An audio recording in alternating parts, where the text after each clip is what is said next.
Mga ate at mga kuya, welcome back to Kuya Puto's channel. Sa video natin ngayon, pag-uusapan natin yung mga naging epekto ng tariffs ni Trump dahil ngayon, this is actually the day after. This is March the 5th. And you know what? Marami pong tao, including us, Kuya Puto, nafe-feel na namin, yung umpisa ng mga epekto na itong mga tariffs na to. Come on, let's go. Pag-usapan natin to.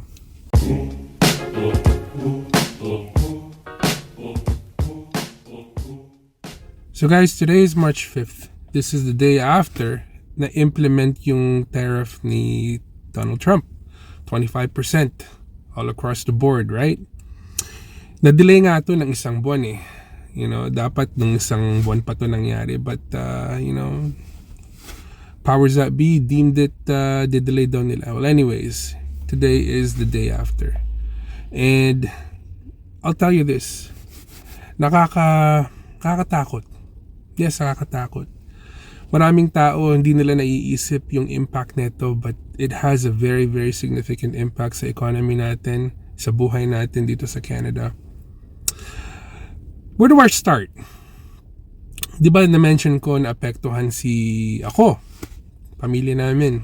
Okay, we're just regular, normal, average working people dito sa Canada, right? But usually itong mga tariffs na to, tayo naapektuhan eh.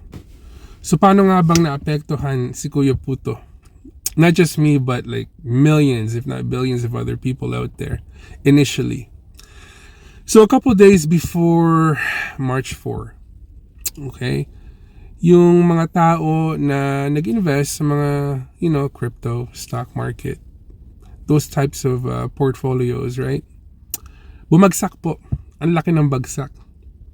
And they're saying, well, the truth is, it's because of the anticipation of Donald Trump's implementation of the tariffs, right? Crypto, anybody out there who's into crypto, I shouldn't have to tell you, ang laki ng bagsak. Stock market, they called it a mini crash. Everything was a sea of red to those people that are, in it or have invested in it. You know what I mean by a sea of red. And, that includes us. Is it, the first time that this has happened? No. We're used to the stock market go up and down, diba? But it was a significant drop.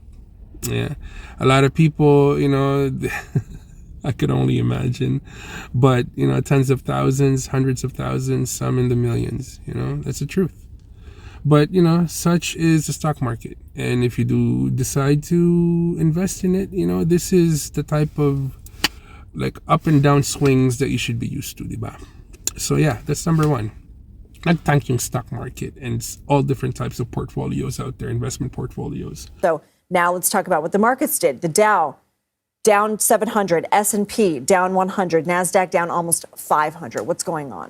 So if you pull up a chart of the Dow, okay, right around when President Trump started taking questions about tariffs this afternoon, you're going to see this. It went off a cliff. And in fact, we were actually down over 900 points when it comes to the Dow at one point today. So those numbers that you just mentioned, they're definitely extreme, but they aren't as bad as we were. Now, why? Markets have been trying to price in this question of tariffs. And I think what we heard today was President Trump saying, look, this is going to happen at 12:01. A lot of investors, a lot of companies were hoping, is this a negotiation tactic? Are we going to see an 11th hour deal like we saw a month ago, right? This was supposed to go back into effect at the beginning of February. But if you look particularly at the auto sector, Ford, GM, like Stellantis, they were all down significantly, over 2 to 3%, because these are the companies that have big plants in Mexico and Canada, and they're going to feel this as well as some of the retailers the most. Mga ate at mga kuya, I have amazing news. Kuya Puto is now a proud member of the Talentado CA team. So ito pong channel natin, Kuya Puto's channel, is open for collaboration. So if you would like to link up with Kuya Puto, please contact Talentado CA. Sila po nagmamanage everything as far as social media, YouTube, Facebook, all the other platforms. So kung content creator po kayo and you need help boosting your channel, and you need help with any aspect when it comes to social media, contact Talentado CA and join the team. Mababait po sila. Mababait po sila. So yes, thank you very much, Talentado. Let's go back to our regularly scheduled program. Ayun guys, nasa bahay na kami. Pasensya na kanina, driver sweet lover tayo eh. You know, we got interrupted because I had to go drive the boss home. Anyways, yeah, itong tariff ni Trump, or at least leading to, and right now, napakadami pong impact nito sa buhay natin as Canadians. And I already touched up on investments, diba? They all tanked. Hopefully that goes back up. You know, that's just how the stock market goes. Problema kasi doon yung speculation. Everybody's speculating, right? And whenever there's an announcement, it affects it. Makes it go up or down, right? Anyways, the second biggest impact na meron sa atin as Canadian residents itong tariff ni Trump is job uncertainty.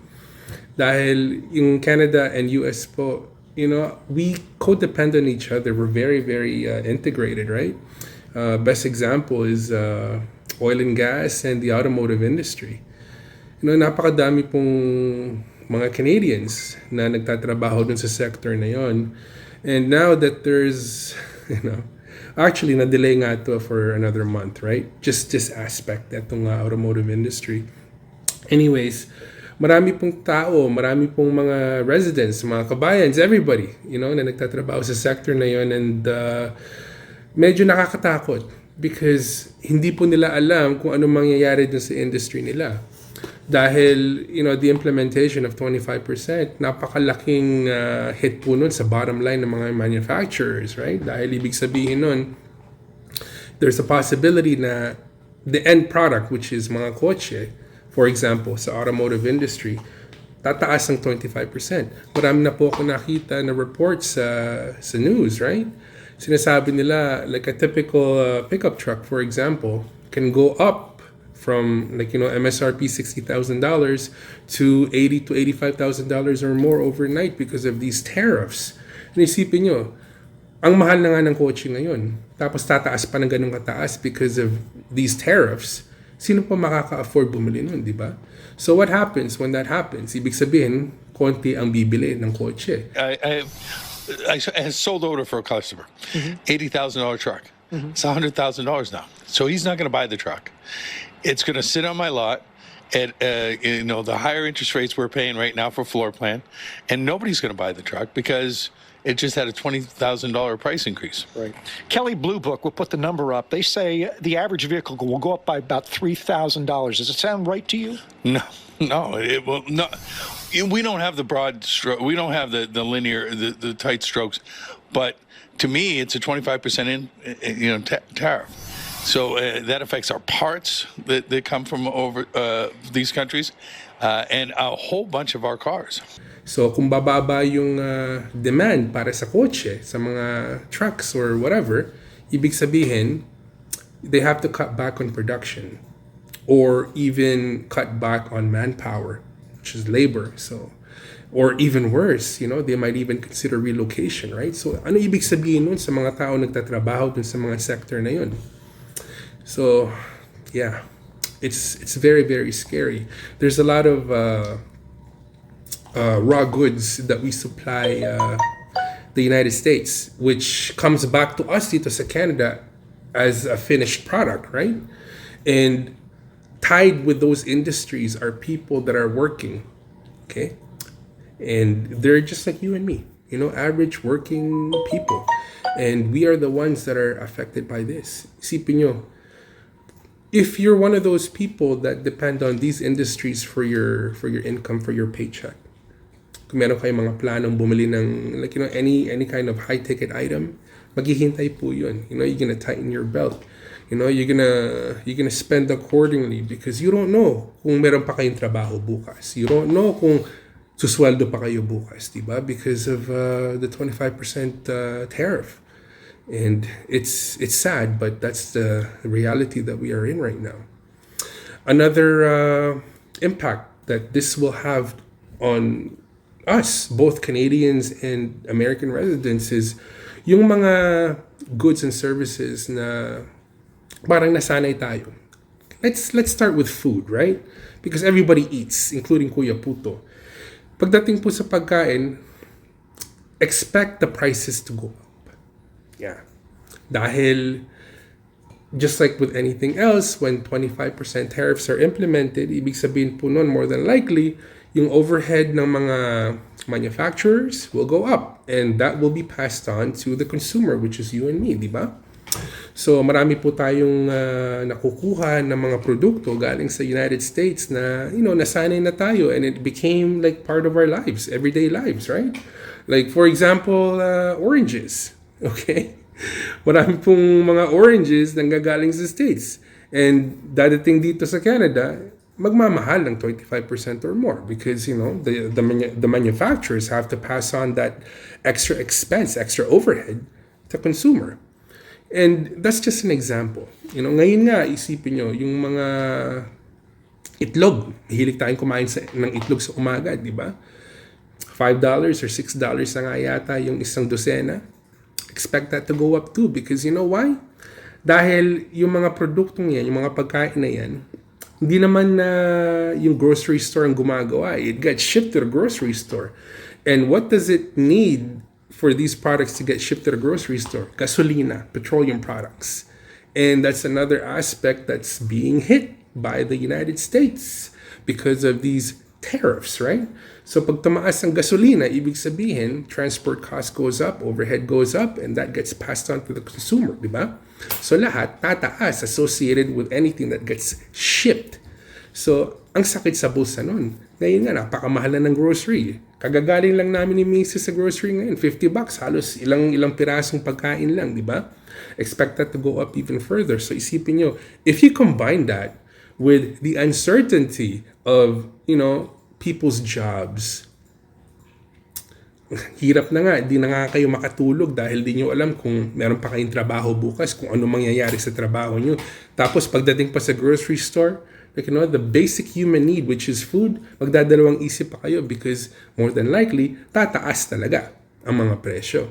So, yeah, the loser is us, unfortunately. So, to all of those people that are unaware, make yourself aware dahil importanteng event po to sa buhay natin mga residents ito sa Canada, even in the US, right? So, make the adjustments and make sure you're always informed para alam ninyo how to make moves accordingly to what's happening around you and your environment, di ba? Dahil hindi po biro to.